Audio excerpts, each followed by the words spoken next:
Buenas noches. Vamos a terminar el capítulo de Romanos 14.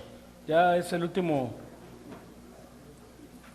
versículo de Romanos. Espero que Dios nos haya dado un poquito de entendimiento sobre el tema de opiniones, de comer o no comer, de tomar o no tomar, ¿verdad? Que son cosas que se consumen con el tiempo, ¿no? Son cosas que son temporales, ¿no? Pero puede ser que hay personas que tienen o están acostumbradas a ciertas cosas y pues de ahí puede venir un problema. Por eso empezamos con Romanos 14, el apóstol Pablo diciendo, vamos a recibir al débil en la fe, ¿no? Para contender sobre opiniones, ¿no? Entonces, este último versículo de Romanos 14, 23, sobre el tema de la misma fe, ¿verdad? Dice, así que si dudo de lo que como, peco, porque no lo hago con fe. Y todo lo que no proviene de la fe es pecado. Vamos a leerlo, Romanos 14, 23, el último versículo de este capítulo. Romanos 14, 23 dice, pero el que duda sobre lo que come es condenado, porque no lo hace con fe, y todo lo que no proviene de fe es pecado. Así es que si dudamos de lo que comemos, o lo que estamos alimentándonos espiritualmente, nos estamos condenando si estamos dudando, porque no lo hacemos con fe, no lo hacemos con convicción, ¿verdad? O sea, eso también es un error, porque si aplicamos también el tema de la comida, ¿verdad? Si tú piensas que comer carne de puerco es pecado, ¿verdad? Pues también estás pecando porque no lo es por fe, porque sabemos que en el Nuevo Testamento ya, pues Dios ha limpiado todo. Y lo demás, todo lo que no proviene de fe, lo que no está en el Nuevo Testamento, y decimos o hacemos algo. ¿Quién me preguntó la otra vez algo de? Creo que fue el George, me preguntó algo de, no me acuerdo que me preguntó que si era malo hacer cierta cosa. Y me dijo, no dice la Biblia. Y yo le dije, pero si lo haces le estás añadiendo. Es como el cigarro. El cigarro, la Biblia no dice, en el Nuevo Testamento no dice nada la Biblia del cigarro. Pero si tú lo fumas o lo haces, le estás agregando. Y también es pecado. O sea, no podemos agregarle algo ni quitarle nada a la fe. Si no está escrito, no le añadas. No está escrito, no lo hagas. Bueno, entonces ya vamos a terminar, como digo, este versículo.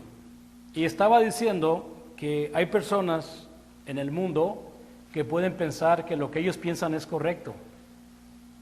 Y no lo sacas de ahí porque ellos piensan que es correcto. Pero si ellos piensan algo que es correcto y no está en lo correcto, o sea, no está en la fe, por más que piensen que es correcto, pues es incorrecto. Puse el ejemplo de los que crucificaron a Cristo. Yo estoy seguro que en el momento que ellos crucificaron a Cristo, sus conciencias les decían que estaban correctas, que estaban matando a un profeta falso, porque así lo había dicho el jefe de jefes, ¿no? Y cuando ellos crucificaron a Cristo, pues ellos pensaban que era correcto lo que estaban haciendo, pero sin embargo, no estaban correctos. Así es que fueron convictos que el mal era, ellos estaban convencidos, de que eso era correcto. Esto es ignorancia, es ignorar. Te digo, vuelvo a repetir, ojalá que me entiendan. Hay personas que pueden pensar que estoy haciendo lo correcto, ¿verdad? Pero no está en la fe, no está en el Nuevo Testamento, y puede estar convencido de que lo que está haciendo es correcto, pero si no está en la fe o en el Nuevo Testamento, pues se vuelve ignorancia. Y dice la Biblia que Dios ya no va a pasar ya no va a permitir la ignorancia.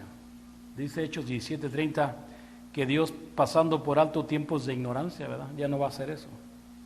Por eso ahora la escritura del Señor, por ejemplo, en 2 de Timoteo, capítulo 3, del 16 al 17, ¿verdad? Dice para qué es la palabra de Dios. 2 de Timoteo 3, 16 al 17, dice, 2 de Timoteo 3, 16, toda la escritura es inspirada por Dios, útil para enseñar, útil para redarguir, para corregir, para instruir en justicia, a fin de que el hombre de Dios sea, la palabra es completo, enteramente preparado para toda ¿qué? Buena obra. Cada creyente de la palabra de Dios debe de entender muy bien esta escritura. La palabra de Dios es inspirada por Dios. ¿Para qué nos la dio? Nos la dio para enseñarnos. Él nos enseña el Nuevo Testamento, Él es el verbo, Él es la palabra. Él no cambia. Él es la palabra, nos redarguye, nos dice dónde estamos incorrectos, nos corrige, nos pone correctos y nos instruye en justicia.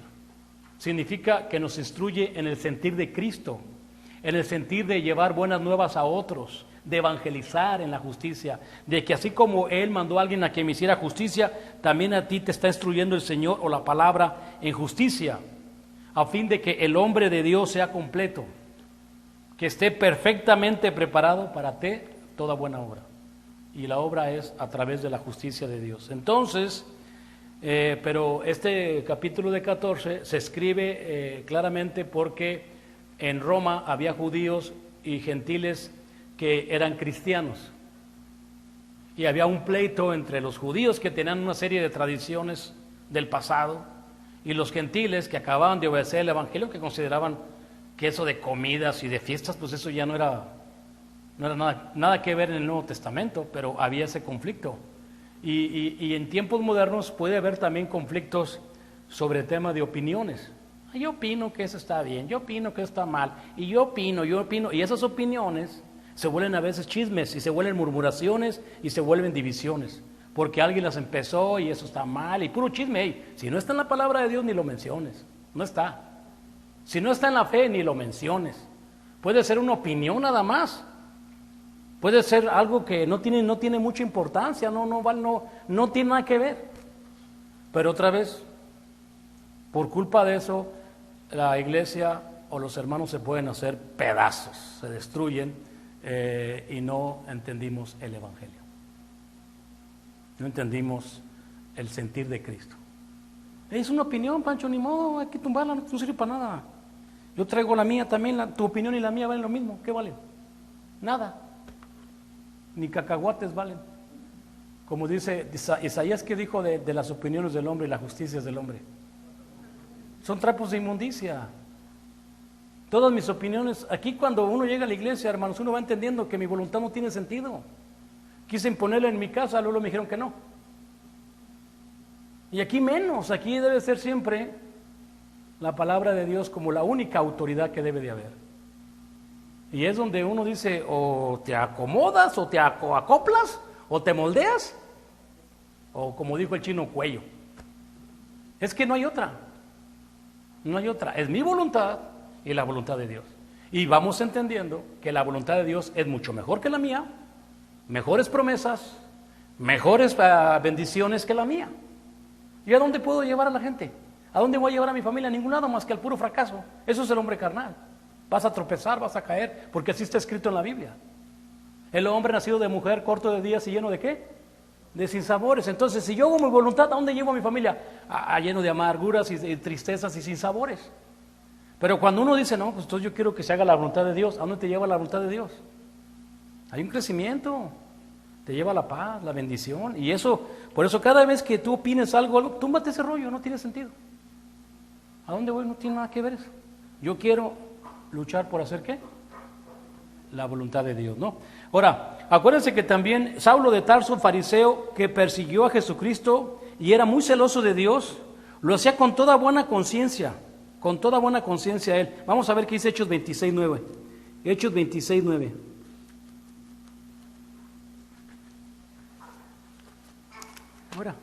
Le cayó mal la lechita. Hechos 26:9. Dice la Biblia en Hechos 26:9. ¿Está bien?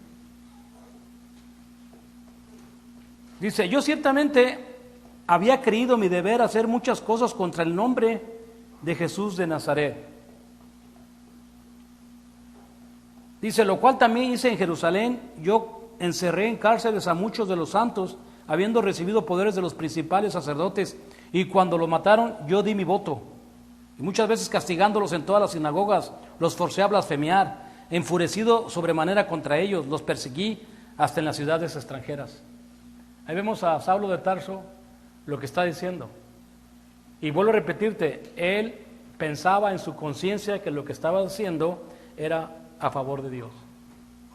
Es por eso que siempre le digo a la gente, usted puede ser muy religiosa y más religiosa que nosotros, más devotos, más dedicados a su religión, pero están incorrectos, no están obedeciendo la voluntad de Dios, no la están obedeciendo. Y así también podemos caer muchos en ese error, ¿no? Pero este es un ejemplo muy claro de cuando un día te topes con una persona que es muy religiosa y le puede estar equivocada. El ser religioso no te va a salvar. Por eso una vez me dijo el hermano, mira hermano, me dice, a mí me estudió mucho con él. Mira hermano, dijo, si la religión salvara, ¿de cuál le gustaría ser usted? A mí me preguntó el hermano. Si la religión salvara, hermano, ¿de cuál me gustaría ser? Pues la iglesia católica. ¿Por qué? Pues puedo pequi, luego voy y le digo al padre, le digo mis pecados y ya me dice que haga una penitencia y ya. Ese 20 padres nuestros, las aviento. ¿Sí? Si la religión me va a salvar, aviento esa penitencia. Si me dice, pues que me metí o hice esto acá o me robé esto, lo que sea, al padre, pues aviéntese 20 padres nuestros, 20 Aves Marías, 20 credos, si quiere hasta 100. Pues los hago, pues me va a salvar, ¿verdad? Si la religión me salva, lo voy a hacer. Y usted, hermano, dijo, yo fuera mormón, hermano. ¿Usted fuera mormón? ¿Por qué, hermano? Pues puedo tener 2 o 3 mujeres bajo la mesa, hermano. Pero la religión no te salva. Te salva obedecer la verdad, obedecer la voluntad de Dios, ¿no? Bueno, los judíos que asesinaron y crucificaron a Jesucristo eran convencidos que Él era falso, pero no por eso era correcto.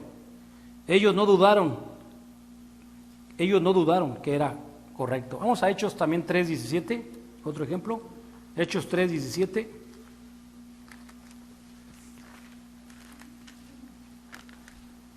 Mas ahora, hermanos, sé que por ignorancia lo habéis hecho, como también vuestros gobernantes.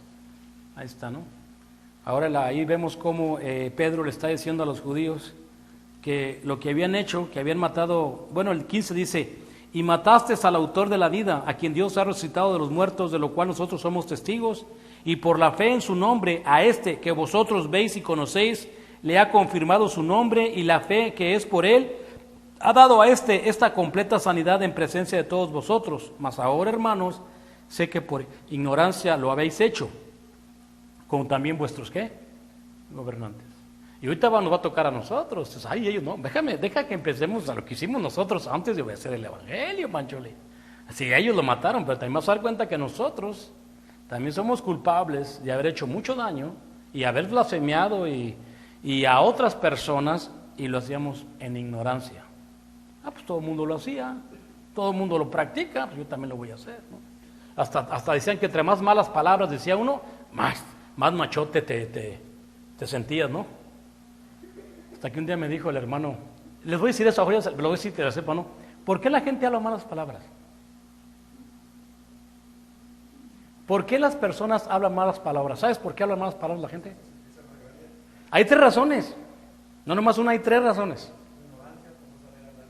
Ahí va, mira, la primera es porque en tu casa sí hablan todo el mundo.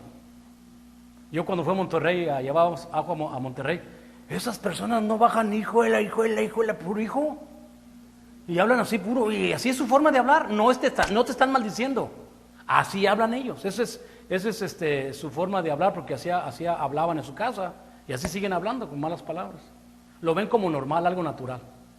Otros no saben bastante español y terminan la frase con esa mala palabra, ¿no? ¿Sabes que esta persona es Y la otra dice, hay personas que se sienten inferiores. Entonces cuando llegan a un lado de hartas hombres, llegan así, para que vean que soy bien machote, unas malas palabras. Tratan de intimidarte con sus malas palabrotas para que vean que tú eres del conjunto de los de la Z. Entonces, dentro de él son la gente más cobarde que puede haber. Son los más miedosos que puede haber, los que gritan así. ¿Los qué? Pues deja tú los corrientes, pues se sienten inferiores y tienen que hablar malas palabras para sentirse que son Juan Camanés, pues. Pero así. Bueno, entonces, y nosotros, sabiendo lo que Dios requiere de cada uno de nosotros y no haciéndolo, somos también culpables, ¿eh? O sea, sabemos lo que es correcto. ¿A quién de ustedes no le ha pasado que de repente te topas con una persona y platicas bien agradable con él, después de que se va dices, ay, no le hablé del Evangelio, no le prediqué nada, no le dije nada de Cristo? A mí me ha pasado. Y luego me pone una hermana ahí en el Face, dice, ay, dice, ¿cómo te sientes cuando te dicen hola, hola, y tú no sabes quién es? Me siento tan mal. Pues predícale el Evangelio, chica. Predícale de la palabra de Dios. Ahí también eres culpable, porque no estás haciendo ¿qué? Lo correcto. ¿Sí o no, Pancho? ¿Santiago qué? 4:17. El que sabe hacer lo bueno y no lo hace, también le es pecado. ¿Sí? O sea, te fijas que también nosotros entramos. No, si somos pecadores. Por eso es que la gente a veces dice, ay, no, estamos llenos de errores.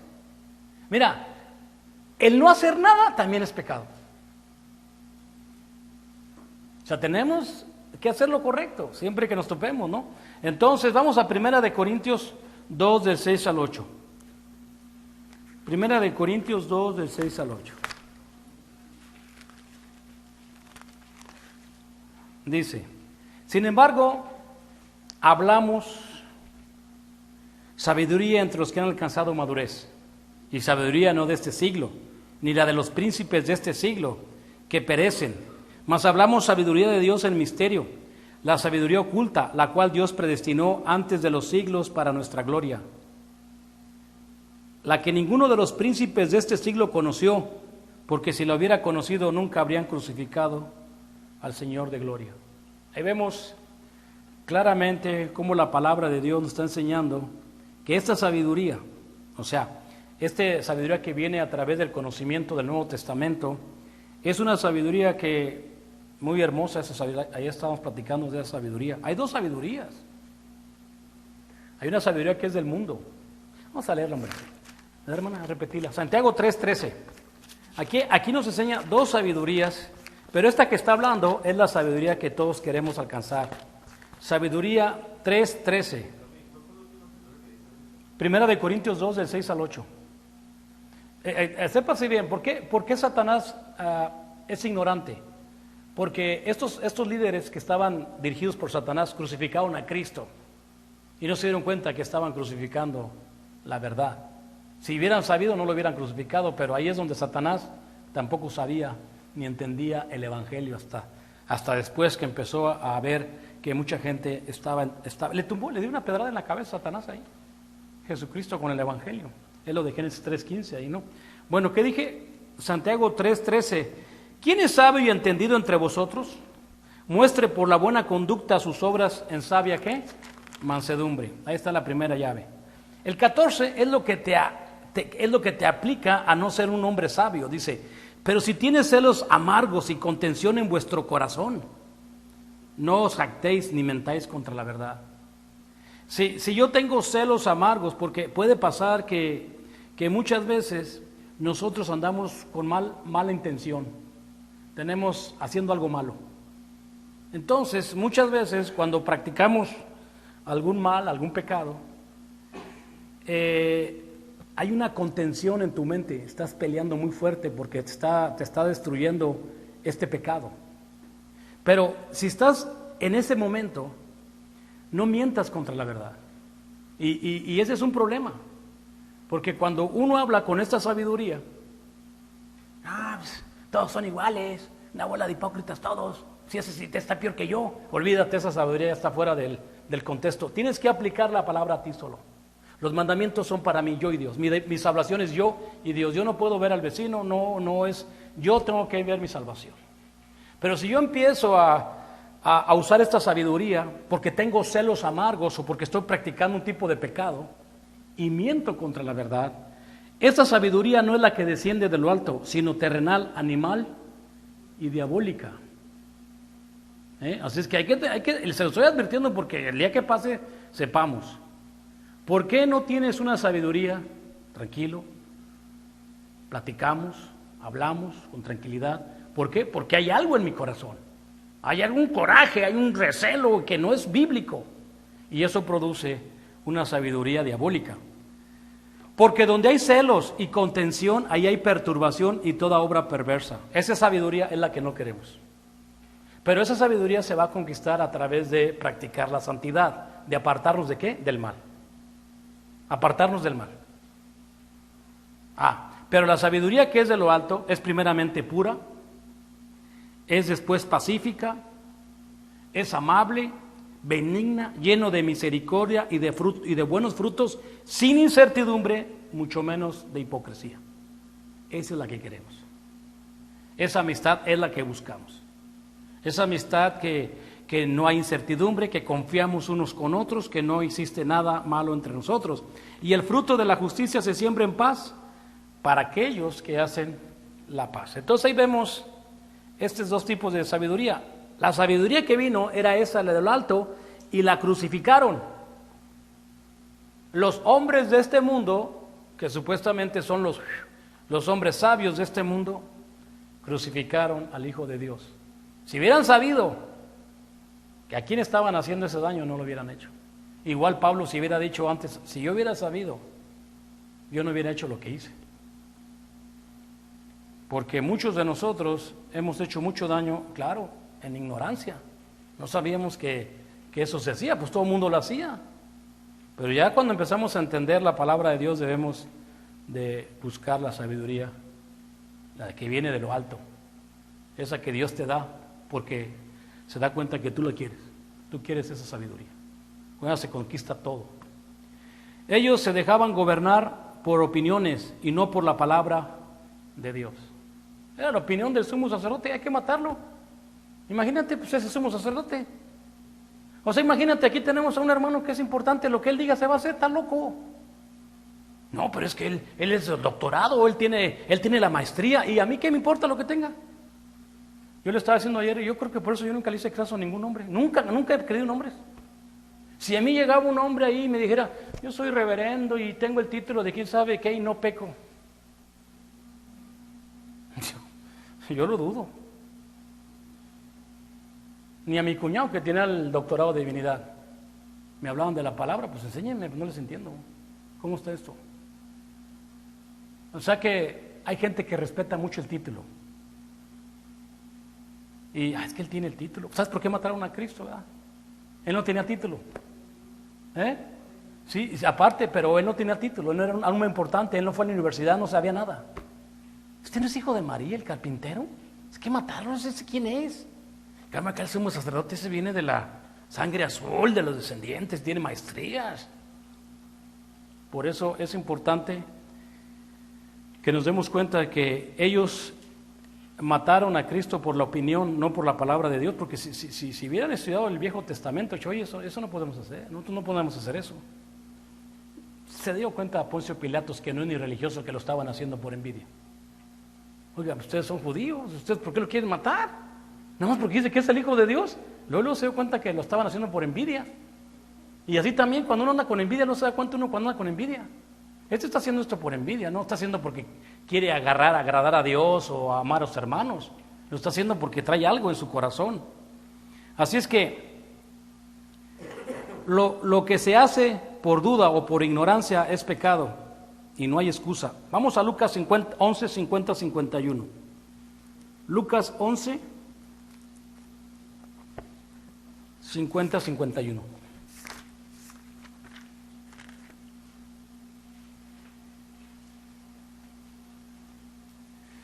Dice, para que se demande de esta generación la sangre de todos los profetas que se ha derramado desde la fundación del mundo, desde la sangre de Abel hasta la sangre de Zacarías, que murió entre el altar y el templo. Y os digo que será derramada de esta generación. Así es que eso está diciendo que no hay ignorancia. Se va a demandar la sangre de todas estas personas, porque estas personas, pobre a Zacarías lo mataron, y por eso hay una escritura que me gusta que dice, y ustedes no digan, ay, si nosotros estuviéramos ahí, nosotros no hubiéramos matado a los profetas. Cállate la boca, no digas nada. A veces que me han hecho preguntas, le digo, yo no sé. Yo estoy seguro que muchos de nosotros, si estuviéramos el día que mataron a Cristo, todos estaríamos tirando piedras ahí, matándolo también a él. Así es que todos hemos cometido errores por la ignorancia, Hechos 2, 22 al 23. Hechos 2, 22 y 23. Dice: varones israelitas, oír estas palabras. Jesús Nazareno, varón aprobado por Dios entre vosotros con las maravillas, prodigios y señales que Dios hizo entre vosotros por medio de él, como vosotros mismos sabéis. A este entregado por el determinado consejo y anticipado conocimiento Dios, prendisteis y matasteis por manos de inicuos, crucificándole. Y 36. Sepa pues ciertísimamente toda la casa de Israel que a este Jesús, a quien ustedes crucificaron, Dios lo ha hecho Señor. ¿Y qué? Y Cristo. Yo creo todos nosotros podemos comprender muy bien esta situación. El apóstol Pedro diciéndole a todas estas personas lo que habían cometido en su error. Ellos pensaban que estaban bien. Ellos creían que lo habían hecho correctamente porque el sumo sacerdote les había dicho que lo hicieran, ¿verdad? Pero luego se dieron cuenta, a través de las cosas que decía Pedro y el sermón y lo que se estaba probando ahí en ese día, muchos de ellos se sintieron apenados, avergonzados, porque su sabiduría era más que sabiduría del diablo, no era de Dios. Era una sabiduría terrenal, como dijo Santiago, animal y diabólica. ¿Sí? Hay muchas personas que le echan la culpa a Dios por todas las guerras que hay en el mundo. No, es que todo religión es guerra, pero la guerra no vino por Dios. Las guerras vienen por las pasiones y deseos de cada uno de nosotros. Y esas guerras siempre han existido, porque es fruto de la carne, el pleito, el celo, el coraje.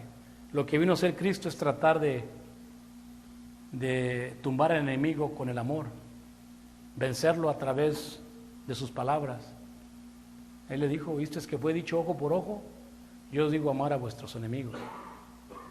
Entonces, muchos de nosotros podemos ver qué tan triste es que el mundo vive sin el Evangelio. Allá se agarran, se pelean, guerras, odios entre ellos. El mismo Congreso de los Estados Unidos está dividido horriblemente. Pero hay veces que lo triste es que a veces aquí entre nosotros también entra Satanás y nos hace pedazos, porque no entendemos el propósito y lo hacemos por ignorancia, pero digo, ya Dios no va a aceptar la ignorancia. Y todo lo que hagamos dentro de la iglesia se está escribiendo. Es por eso dice la Escritura que es necesario que todos compadezcamos ante el tribunal de Cristo por las cosas que hicimos durante el tiempo que estuvimos en el cuerpo, sea bueno o sea malo. Cada cosa que usted hace dentro del cuerpo, ya Dios lo está juzgando. Cada pensamiento, cada acción, cada hecho, Dios lo está apuntando. Así es que, inclusive hay otras cosas que Cristo dijo, con tus palabras vas a ser condenado y con tus palabras vas a ser ¿qué? Justificado. O sea, por eso es tan importante siempre usar la palabra para todo. Esto dice la Biblia, esto hay que hacer. Así es que en el capítulo de Romanos 14, dígate, voy a resumir esto. Hemos tenido una discusión de amor, de la naturaleza del amor y del cristiano. Hemos tenido eso porque ¿cómo aceptar a una persona con opiniones? Con amor.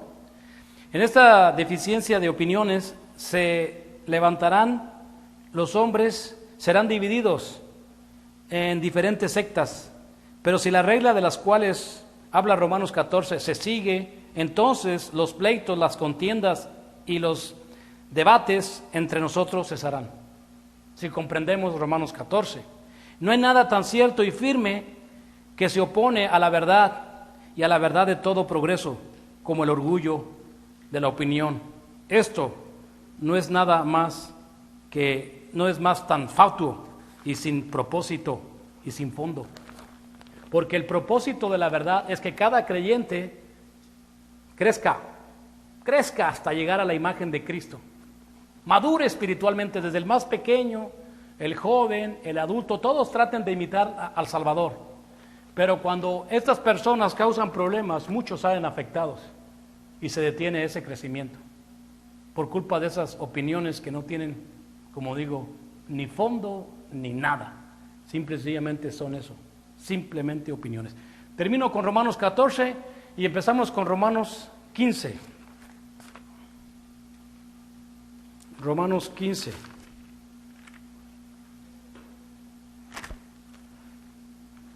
Vamos a ver qué dice Romanos 15, hermanos. Vamos a leer ese versículo. Así que los que somos fuertes debemos soportar las flaquezas de los débiles y no agradarnos a nosotros mismos. Ahí está. Así que los que somos, ¿qué? Fuertes. Vamos a ver si somos fuertes o no somos fuertes. Así que los que somos fuertes, esto es, fuertes en conocimiento, sabiduría espiritual, fuertes en la fe, sana doctrina, sano el Espíritu Santo. Continúa con el tema del capítulo 14, que es exhortación, amor fraternal, benignidad, mutua abstenencia y paciencia. Eso habla de un hermano fuerte. Y el Espíritu Santo sigue dándonos un poquito más de información sobre el tema de Romanos 14, pero se va a terminar en los primeros 2 versículos. Los fuertes aquí se refiere también a los que son libres de dudas. Yo me acuerdo que cuando yo predicaba, empiezo a predicar la palabra de Dios, yo a veces predicaba, pues siempre he predicado fuerte, yo creo, porque a veces que me dicen que si estaba enojado, pero no, sí soy. Pero lo que pasa es que yo he predicado así una vez suerte y una vez le dije al hermano, yo a veces me paro a predicar, y le dije recién que empecé a predicar, ¿no? Pero yo a veces digo muchas cosas, hermano, en mis predicaciones que ni yo hago. Pero yo siempre digo, yo me pongo como ejemplo, ¿no? En mi predicación. Me dijo, yo sé, hermano, pero lo importante, decía, es que estés convencido. No, estoy convencido de que soy un miserable, de que necesito crecer, necesito madurar. Eso lo sé y lo voy a predicar toda mi vida. Eso estoy convencido. Pues con eso. Que esté convencido, primeramente, de lo que es usted, lo que es la palabra de Dios y lo que es lo espiritual. Ayer estudiamos un tema de que Dios ha hecho este mundo en dos. Voy a predicar de eso algo. Dios ha hecho este mundo en 2 partes. La primera parte, la creación carnal, y la segunda parte, la creación espiritual. Yo sé que si les pregunto, todos me van a decir, pero no todos la entendemos. No todos entendemos esa segunda parte, o esa segunda creación, la creación espiritual. Todavía estamos llenos de problemas, llenos de adicciones, llenos de no sé de qué más, pero no hemos entendido la segunda parte. Por eso ese es el crecimiento de algún día de llegar a comprender esa segunda parte, la parte espiritual. La parte de ser libre, la parte de que no me molestan las cosas, sino ir creciendo espiritualmente. Esa parte es la que muchos todavía no entendemos. Como te digo, la conocemos y sí, que Adán es el padre de la creación carnal y Cristo es el padre de la creación espiritual. Pero ¿quién entiende esa parte, la espiritual? Esa es la que queremos comprender y ahí va a entrar la oración. Porque, por ejemplo, si tú dices, bueno, sí es cierto, hay carne y hay espiritual. ¿A quién Dios le va a dar entendimiento del espiritual? ¿A los que no hacen oración o a los que hacen oración todos los días? A los que hacen oración todos los días, a los que le piden, Señor, ayúdame a entender esta parte de mi vida, no la entiendo. Porque si Dios mira, este todavía quiere andar en el borlo. O esta todavía quiere andarle dándole bola a la hilacha. ¿Crees que le interesa la parte espiritual? Claro que no. La parte espiritual es crucifixión del hombre carnal. Es morirte a ti. Pero entonces, si tú no haces oración, Pancholín, si no hacemos oración constantemente a Dios diciéndole, Señor, ayúdame a entender esta parte en mi vida, no lo haces con fe y con convicción, pues no te la va a dar. Porque lo espiritual para Él es algo muy precioso. Cosas que ojo nunca ha visto ni oído ha oído son las cosas que Dios ha preparado para los que le aman. Pero si Dios mira, porque inclusive ayer hablamos de las bodas del Hijo, ¿has oído la parábola de las bodas del Hijo? Dios dice, el reino de los cielos es un hombre que preparó, es un rey que hizo las bodas para su hijo. Y mandó llamar a todos los convidados. Hey, ya están listos los toros, ya preparé toda la comida, los burros, los burros no, los toros y las vacas, todo para comer, dice. Manda a llamar a los que están convidados. Nadie pudo. Digo, no puedo, estoy trabajando, no puedo dejar mi yunta, que no puedo. Y el rey se molestó. Oye, ya tenía todo listo el rey. Y su hijo se va a casar, caramba. Lo están invitando a los invitados, a su familia, a los hermanos de él. Lo están invitando y nadie pudo venir. ¿Y qué dijo el rey? Mandó a los criados. ¿Sabes qué le dijo? Vete a buscar donde encuentres en la calle. Y metió de todo. Rateros, pecadores, de todo tipo entró y se hizo la fiesta. Porque aquellos que eran invitados, dijo, no eran dignos. Y cuando andaba paseando el rey allí en la boda, miró uno que no estaba vestido de boda. Y le dijo, ¿tú por qué estás aquí? ¿Por qué no estás vestido de boda? Y se enmudeció. Y lo sacó, sáquenlo, dice, ahí será el lloro y crujir de dientes. Y eso va a pasar. Muchos de nosotros no ponemos esas bodas como algo primordial. Es una invitación del rey, caramba, nos está invitando. Yo voy. Y me está invitando a conocer esto espiritual, esto hermoso. Y estoy aquí por convicción y pienso que voy a crecer. Quiero crecer en ese amor, ¿no? Y para que tú digas, no es importante. A mí no me gustan esas bodas. O otros que están aquí adentro, ¿por qué estás aquí? ¿Cuál sería la vestidura, Pancholín? Porque le dice, ¿por qué no estás vestido? Como boda. Y ese se quedó callado. Para mí esa persona no había entendido esa vestidura espiritual, el Espíritu Santo. ¿Por qué estás aquí? Pues, me arrepentí, me diste tu espíritu, vivo por Él, estoy tratando de vivir por Él, crecer por Él, con tu sabiduría, tu entendimiento. Es por eso estoy aquí. Yo no estoy por otra razón. Yo no entiendo si tú estás aquí y no tienes ese sentir, pues ¿a qué vienes? Yo no entiendo a qué vengas, ¿verdad? Aquí, si quieres una iglesia de entretenimiento, hay muchas. Pero tú estás aquí porque recibiste el Espíritu Santo y tu meta es hacerlo crecer porque son las arras del Espíritu hasta la posesión adquirida para la alabanza de su gloria. Estoy esperando madurar para que en mi madurez alabe a Dios más. Pero esa parte es la espiritual y ¿sabes qué? Si no te interesa verla, Dios no te la va a dar. ¿Sabes por qué Él es el único que la revela? Primera de Corintios 2 dice...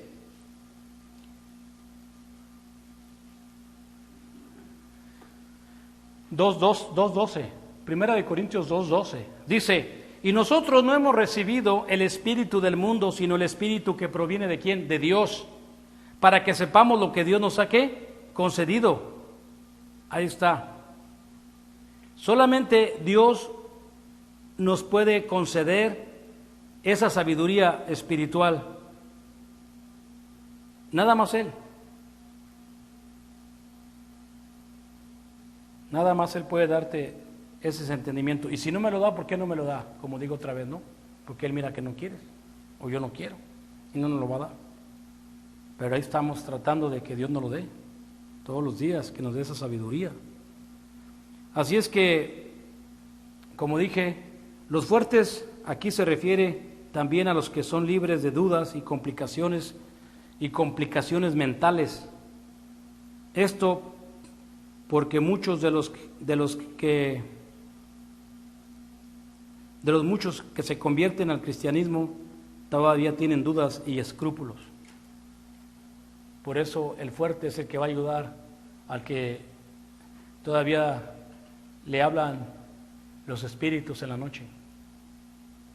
Como decía el George, que sentía que le hablaba a alguien, le digo, no hagas caso, George, eso no es nada.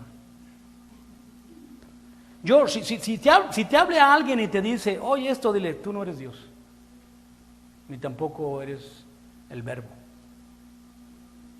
Ahí es donde Pablo dijo, desecha lo malo y siempre agarra lo bueno. Porque a todos nos pueden venir pensamientos.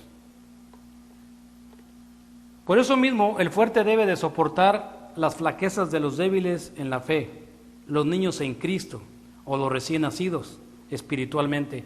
Vamos a ver entonces escrituras. Primera de Corintios 3, Primera de Corintios 3 del 1 al 3. Vamos a ver dos escrituras sobre este tema y seguimos adelante. El apóstol Pablo en la iglesia de Corintios dice estas palabras. Primera de Corintios 3 del 1 al 3. Dice: de manera que yo, hermanos, no puedo hablarlos como espirituales, sino como a carnales, como a niños en Cristo. ¿Qué está pasando? Esta gente todavía no miraba lo espiritual. Todavía no miraba lo espiritual, la sabiduría de arriba, lo puro, todo no lo miraba. Dice: os di a beber leche y no vianda. Leche es lo básico, la vianda es lo más fuerte. Porque aún no erais capaces ni sois capaces todavía. Porque aún sois carnales, pues habiendo entre vosotros, ¿qué es lo que había? Celos, había contiendas y disensiones. ¿No sois carnales y andáis como hombres? Vemos otra vez un ejemplo de hermanos que todavía pues tenemos celos o pueden tener celos, tienen contienda en su mente y todavía andan como hombres. Es que yo soy de acá, yo soy para acá, y empiezan las divisiones, nosotros por acá, ellos para allá. No. La iglesia somos todos, cada uno es importante, hasta el más pequeño. Siempre hemos dicho, ¿sí o no?, que el cuerpo es como la iglesia es como un cuerpo. Y que uno dice, bueno, de todo el cuerpo uno puede pensar que el más significante miembro de todo mi cuerpo es el dedo chiquito que está a mero abajo. ¿Cuántos dedos tenemos abajo? 5. El más chiquito es un dedito así chiquito. Y muchas veces hasta se esconde en el calcetín, no se alcanza a ver. Y uno puede pensar que ese dedo no es importante, ¿verdad? Yo te aseguro que si agarras un martillo y le pegas en el dedo chiquito así, es como te va a doler. Y a todo el cuerpo nos va a doler. ¿Por qué? Porque así debe ser la iglesia. Hasta el más chiquito nos debe doler. Pero es importante que veamos aquí que existe el niño en Cristo. Oiga, hermano, ¿y cuánto tiempo un hombre puede estar como niño? Puede pasar 20, 30 años y todavía es un niño.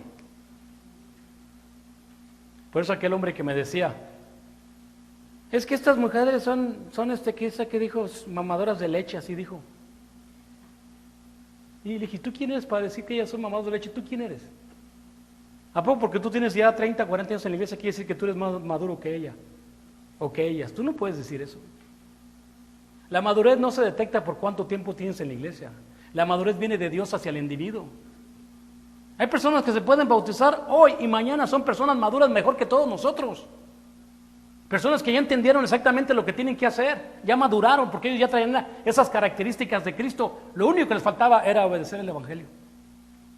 Tú no puedes decir quién es más maduro, yo o tú o él o ti. Solamente Dios es el que conoce el corazón y solamente Él es el que da la madurez espiritual a la persona. Nadie más puede. Y nunca digas ese es inmaduro, porque a lo mejor es inmaduro es que se salva y tú no te salvas. Dice Pablo, no hables antes de las cosas de a tiempo. No sabes tú quién va a entrar y quién no va a entrar. Pero ¿cuánto tiempo? No sé. Lo que sí sé es que debes de dejar esa niñez. Dice Pablo, debemos de desear la leche espiritual para crecimiento. Entre más lejos dejes la niñez, más rápido. ¿Cuántas veces, hermanos, que tenemos ya 20 años no nos peleamos hasta por una naranja en la casa? ¿Cuántas veces nos agarramos hasta porque se tomaron mi Coca Light? ¿Para qué se toman mi Coca Light? Eran pleitos y agarrones de orejas. ¿Por qué? Porque no he madurado. Pero ahora se las toman y digo, bueno, pues más reemplázamela, ¿no? O ponme otra. Pero antes eran agarres. Eso es niñez. Entonces, ¿qué tengo que hacer? Tratar de crecer un poquito. Y el matrimonio es bien importante esa parte, ¿eh? Es bien importante tratar de madurar, porque si tengo 2 niños, es un agarre horrible. Es cuando yo y mi esposo íbamos a ver al hermano, decía, hermano, con uno que madure. Con uno, hermano, con uno. Pues sí, es cierto.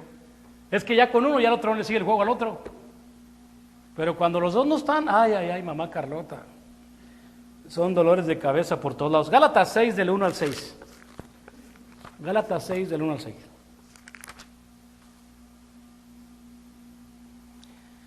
Ahora aquí está una muy buena. Ahí va.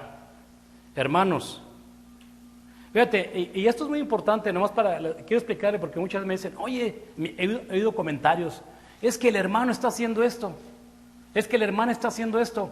Le digo, sí, pero a mí me da una pena ir a decirle directamente a él. Yo no puedo decir directamente a mí porque hay veces que las personas pueden ofenderse. ¿Y tú quién eres tú para decirme a mí? Entonces digo, yo lo único que puedo es cuando estoy predicando. Pero dice, hermanos, si alguno fuere sorprendido en alguna falta, vosotros que sois espirituales, restaurarle con espíritu de mansedumbre, considérate a ti mismo, no sea que tú también seas tentado, sobrellevar los unos las cargas de los otros y cumplir así la ley de Cristo. Porque el que cree ser algo, no siendo nada, a sí mismo se engaña. Así que cada uno someta a prueba su propia obra y entonces tendrá motivo de gloriarse solo respecto de sí mismo y no en otro. Porque cada uno llevará su propia carga. El que es enseñado de la palabra haga partícipe de toda cosa buena al que lo instruye. Ahí está también esa buena, lo que les dije. Hermanos, aquí dice claramente, si un hermano es sorprendido en una falta, un ejemplo, me enseñó el hermano eso, él me platicó que miró un hermano que se echaba sus highballs, ¿no? Y el hermano una vez fue y le habló con él, y le dijo, hermano, ¿tiene problemas? No, es que cuando son, no, ¿cuál? Yo no tengo problemas. No tengo ningún problema, no, ¿cuál problema tengo ninguno? O sea, se entra en la defensiva. No, es que pues lo he visto que se echa sus. Me vio, hermano, sí. Ay, hermano, pero no, hermano, no se preocupe, échele ganas, o sea, trate de crecer espiritualmente, porque yo pensé que estaba más madurito, pero ya vi que lo vi que tomando chéves, pues. Pues él ayudó, dijo, no se preocupe, yo más vine a hablar con ustedes, tenía problemas para ayudarle, pues. Pero él pensaba que nadie lo miraba. Y así están unos que estamos cometiendo pecado y piensa que nadie nos mira, que todo está bien. Y cuando te dice, y está haciendo, ¿cuál? ¿De qué? Ahí nos agarran, ¿no? Bueno, podemos traer otros ejemplos, pero lo más importante es el sentir de la madurez hacia mi hermano. O sea, si mi hermano está en una falla, ¿cómo ayudarle? Me duele porque yo sé que yo también estuve ahí o puedo estar ahí. Con un sentir sincero. No ir a condenarlo, no se trata de eso, sino ¿cómo te ayudo? ¿En qué te ayudo? ¿Qué quieres que haga yo para ayudarte? O salirte de esa bronca que traes. Pero es un tema muy importante de que solamente aquellos hermanos que tienen sentir espiritual o ya entendieron esa parte, segunda parte, pues que lleven la carga de los que todavía no. ¿Y qué pasaría si muchos no vemos lo espiritual? Vamos a decir que el 90% de la iglesia o más, o decimos no vemos lo espiritual. ¿Quién va a llevar la carga de los niños? Pues nadie. Pues hay que a ver quién se le echa. Yo no me la voy a echar. Porque nadie ve lo espiritual. No vemos hermanos espirituales, ni hermanos tampoco. Pero tenemos que empezar a entender que tenemos que ir a ese proceso, hermano. Hay que empezar a repartir responsabilidades. La palabra soportar se refiere propios a levantar, para arriba, o remover, o que significa en un sentido más grande soportar, aguantar, levantar, ayudar y no oponerse, ni contender con el hermano débil. Simplemente nuestra responsabilidad es ayudar a los débiles. Simplemente. Apocalipsis 2:2. A ver qué dice Apocalipsis 2:2.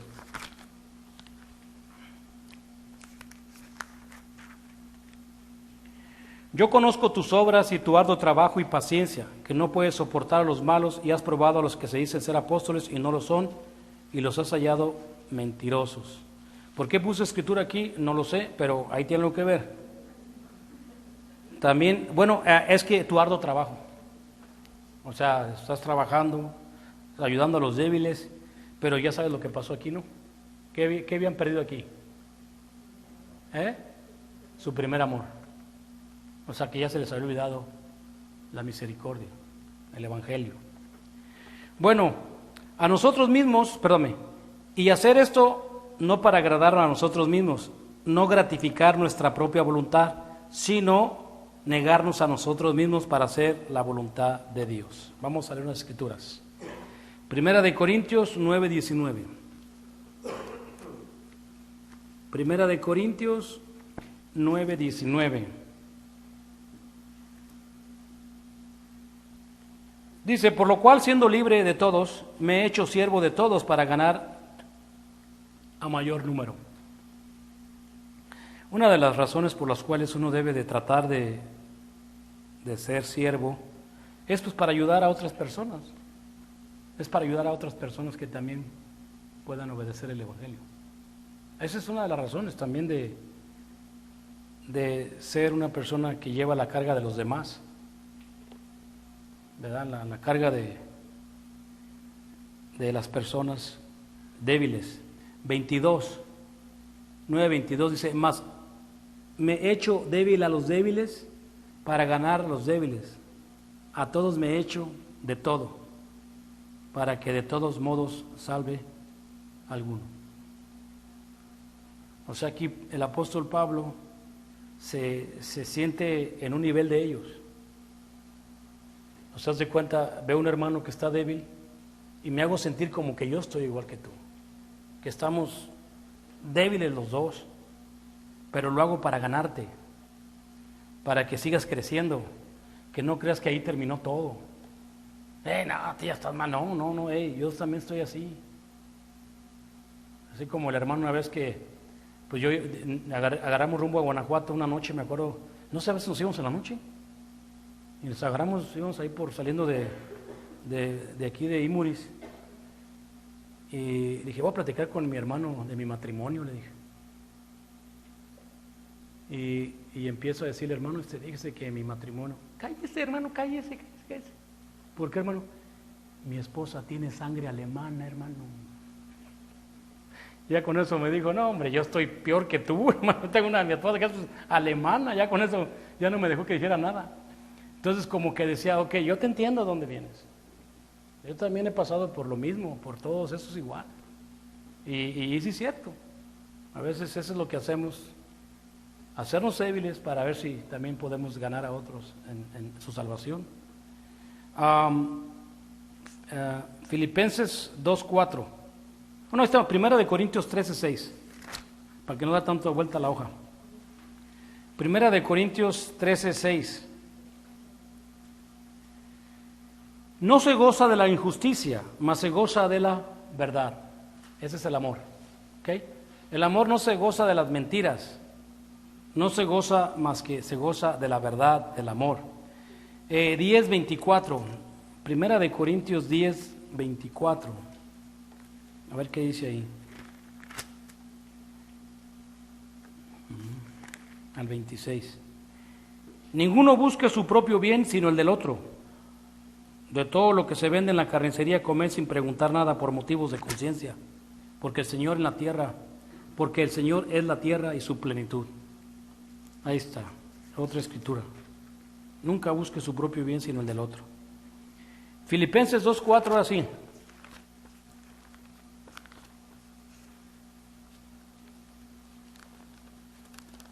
Filipenses 2:4. No mirando cada uno lo suyo propio, sino cada cual también por lo de los otros. Eso es ver el lado espiritual.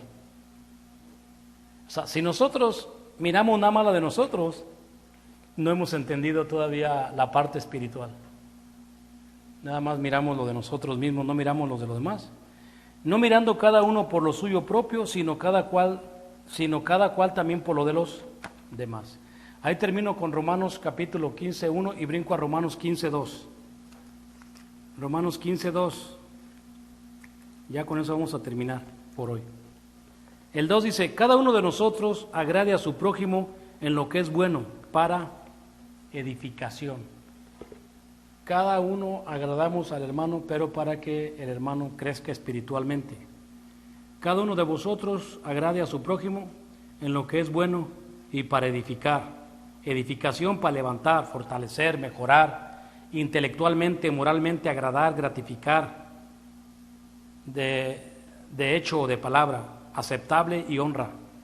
Próximo es el vecino, otro humano. No tener próximo es ser sin sensibilidad, sin compasión, sin ternura. Cada cristiano debe de ser una persona de un carácter que busca, que lucha, que trata siempre de agradar a Dios, al prójimo, como a él mismo. Para ser esto, dice, de persona, para tratar de ser como nuestro Señor Jesucristo. Todos los días, hermano. Eso me preguntaban ayer que qué pasa cuando a veces tenemos una debilidad. Pues tenemos algunas. Y esa debilidad a veces nos tumba. Pues debes de luchar. Debemos de luchar, a ver hasta cuándo. A ver hasta cuándo trato de no seguir haciendo eso. Pidiéndole a Dios en oración, agradar a Dios, agradar al prójimo, predicar la palabra, no dejar de luchar, no dejar de entender que queremos que lo que se haga en mi vida es agradar a Dios y también ayudar al humano, ayudarlo en lo que se pueda, predicar la palabra. Si yo me olvido del vecino, no tengo sensibilidad, me vuelvo egoísta, nada más pienso en mí. Que Dios los bendiga, hermanos. Vamos a entonar una invitación que nuestro hermano Pancho ha escogido.